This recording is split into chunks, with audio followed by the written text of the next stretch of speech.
A census is conducted in India every decade, which is a process of actually counting the number of people in the country and information about them, how many people belong to which religion, gender breakup, and other many factors. Now, the census is going on in 2021. The last one was in 2011, and a demand is being raised to include a caste-based count in the census. So far, SC and ST communities are counted separately in the census, but other communities are not. It has been a long-standing demand to include a complete count of other communities, and this demand is now being raised by several regional leaders. So today, in fact, Chief Minister of Bihar, Nitish Kumar, led a delegation of 11 regional leaders, including his arch political rival, the RJD and Tejasvi Yadav, to meet with Prime Minister Narendra Modi. He came out and he said that, he's hopeful there will be a positive reply. It's not just Nitish Kumar. There are several other chief ministers and leaders who want a caste-based census. Mr. Sharad Pawar is among them. The Congress party has also been demanding it. And the BJP's stated position, the government stated position in Parliament is that they will not be going beyond the SC-ST count for caste. So what is the whole issue about? Why is one section of society keen to know how many people belong to what caste, and why is the ruling party not keen to undergo that whole process? To understand this, I'm joined today by political analyst Rasheed Kidwai. Mr. Kidwai, thank you so much for joining us. Explain to us in the current context why the demand for a caste census has become such a big one. Tamanna, it is highly political and a very sensitive issue. Why do we need a caste-based census? Because increasingly, we in a political class is giving a lot of reservations, caste-based reservations. The framers of Indian Constitution had thought of giving reservation only to the scheduled caste and scheduled tribe, which for centuries had faced socio-economic discrimination. But in the 1980s and 1990, when this Mandal Commission was implemented, since then successive governments have been are giving caste-based reservation to the OBC in government jobs, in promotion, in education institutions, in everywhere actually. So a valid question is, why not we should know how many backward castes are there in India, what is their strength, so that accordingly due weightage can be given to these castes. Now, this is where another set of politicians come in, because many people fear that this will be detrimental to the upper caste, because in terms of numbers, the OBCs would emerge much stronger and would demand a reservation for more than 50%, which is a cap that Supreme Court had set. And already there are many states which are violating that, and they have more than 50% reservation in government jobs, in education institutions, etc. The RSS is also privately opposed to it. Earlier also, some political parties, including the Congress, had serious reservation about caste-based census. But in 2011-12, caste-based census was conducted, and it is with the government, it is with the Rural Development Ministry. Narendra Modi government, for some reasons, is not making it public.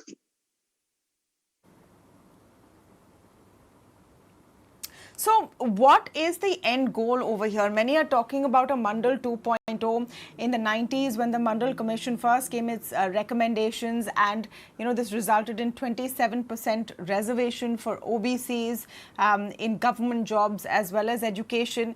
It caused a huge political furore. Is the fear that there will be a repeat of this if there is a caste-based census, because it gives those in the OBC community who will find possibly that their numbers are larger than what is previously known, the right to demand more reservation? Yes, Tamanna. But it will not stop at that, because once we have the real numbers, which caste has how much strength in respective state, that entire politics would change. For instance, in the heartland, we are talking about Uttar Pradesh, Madhya Pradesh, Rajasthan, Chhattisgarh. You may see a situation that it would it would signal a kind of political end of upper caste as chief minister, as influential politicians. Because once we have authentic numbers, there will always be pressure from within to give importance to the numbers. You look at that kind of, Jat community in Rajasthan, and even in Punjab, if you look at successive chief ministers, most of them have come from landed aristocracy of what they call it, Jat Sikhs.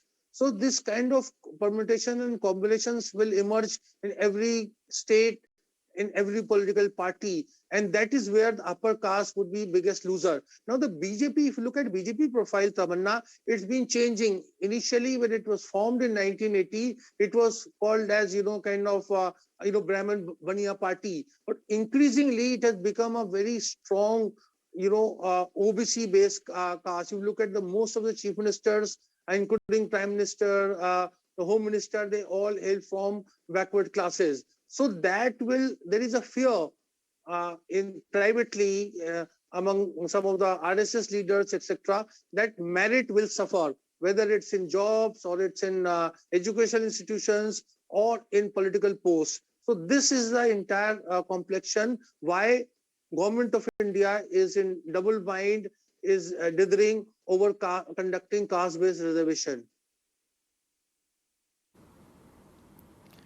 So just last point, Mr. Kidwai, do you think there will be enough pressure for them to change their mind? Nitish Kumar is after all an ally, and he has made himself the face of this demand right now. Do you think that pressure will pile up, or they'll be able to keep back those demanding this caste-based census, considering they have very comfortable numbers in any case? I think, Tamanna, it's just a matter of time when this caste-based reservations become a reality. Because remember, there are many political parties, and some of them are very strong allies of the ruling BJP NDA, which want this caste-based reservation. Because now they think that it is, they're going to get much more power and representation and a sense of empowerment in government jobs, in education institutions, in political offices. So I think Mr. Modi at best can delay a year or two. And I think closer to 2024 Lok Sabha elections, he will have to do it, because simply democracy is all about numbers. The framers of constitution were consciously discouraging this.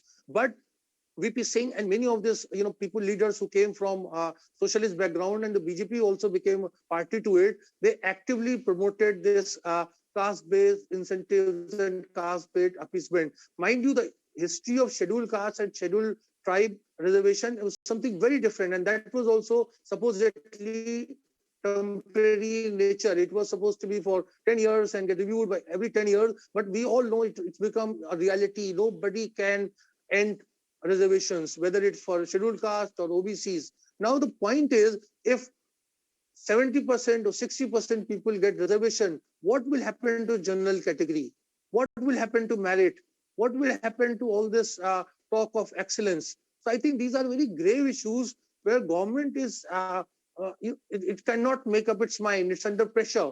But as we know, in democracy, numbers always win. And numbers are on the side of caste-based reservation. Well, it's going to be a very, very important development to follow closely, which is why we've taken the time today to, explain in detail what the issue is and watch how it unfolds going forward. It is not a simple binary issue of black and white, for reservation, against reservation. Should there be a caste census? Should there not be a caste census?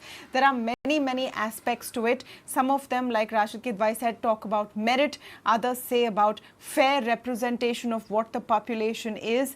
And the big question, whether the government will want to open up this Pandora's box. Thank you so much, Rasheed Kidwai, for joining us.